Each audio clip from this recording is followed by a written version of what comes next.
আবাস যোজনা প্রকল্পকে কেন্দ্র করে খুবই গুরুত্বপূর্ণ একটা আপডেট চলে এসেছে। বাংলা আবাস যোজনা প্রকল্পের দ্বিতীয় দফার প্রথম কিস্তির 60,000 টাকা আমরা সকলে জানি মুখ্যমন্ত্রী মমতা বন্দ্যোপাধ্যায় 28শে জানুয়ারি হুগলি জেলার সিঙ্গুর থেকে কিন্তু সমস্ত যোগ্য উপভোক্তাদের ব্যাংকের অ্যাকাউন্টে ট্রান্সফারের উদ্দেশ্যে কিন্তু ছেড়ে দিয়েছে 28শে জানুয়ারি।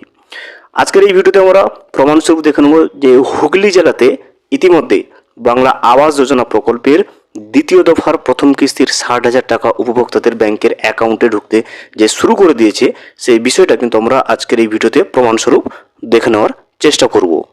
ভিডিওটি বিস্তারিতভাবে দেখে নেওয়ার আগে ছোট্ট একটা অনুরোধ, যদি চ্যানেলে নতুন হয়ে থাকেন অবশ্যই চ্যানেলটা সাবস্ক্রাইব করে রাখবেন এবং নোটিফিকেশনটা অল করে রাখবেন এই ধরনের সমস্ত আপডেট সবার আগে পাওয়ার জন্য।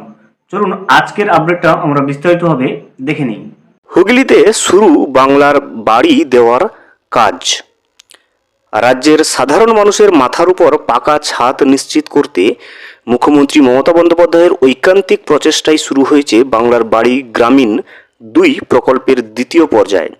বুধবার সিঙ্গুরের সরকারি পরিষেবা প্রদান কর্মসূচি থেকে মুখ্যমন্ত্রী এই প্রকল্পের আনুষ্ঠানিক সূচনা করেছেন। এই পর্যায়ে রাজ্যের প্রায় 20 লক্ষ পরিবারকে পাকা বাড়ি তৈরির জন্য আর্থিক সহায়তা প্রদান করা হচ্ছে। বুধবার থেকে হুগলিতেও শুরু হয়েছে বাংলার বাড়ির টাকা দেওয়ার কাজ। হুগলি জেলা খাদ্য কর্মাধ্যক্ষ শামীম আহমেদ ফুরফুরা এলাকায় বাংলার বাড়ি দেওয়ার কাজের সূচনা করেন। এ প্রসঙ্গে মুখ্যমন্ত্রীর বার্তা, আমরা যা কথা দিই তা কিন্তু রাখি।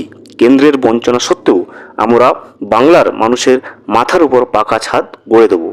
20 লক্ষ পরিবারকে 1,20,000 টাকা করে দেওয়া হচ্ছে যাতে তারা সম্মানের সঙ্গে নিজের বাড়িতে বসবাস করতে পারেন। দেখতেই পেলেন হুগলি জেলাতে কিন্তু ইতিমধ্যে আবাস যোজনা প্রকল্পের দ্বিতীয় দফার প্রথম কিস্তির 60,000 টাকা উপভোক্তারা পেতে শুরু করেছেন। আপনি যদি অবশ্যই হুগলি জেলার বাসিন্দা হয়ে থাকেন এবং আপনি যদি ভিডিওটা দেখে থাকেন অবশ্যই কমেন্ট করে জানাবেন যে আপনিও বাংলা বাড়ি প্রকল্পের দ্বিতীয় দফার প্রথম কিস্তির 60,000 টাকা ইতিমধ্যে পেতে শুরু করেছেন কিনা। ভিডিওটি সম্পূর্ণভাবে দেখার জন্য অসংখ্য ধন্যবাদ। এখনো পর্যন্ত যদি চ্যানেলে নতুন হয়ে থাকেন এবং সাবস্ক্রাইব না করে থাকেন অনুগ্রহ করে চ্যানেলটা সাবস্ক্রাইব করে পাশে থাকবেন।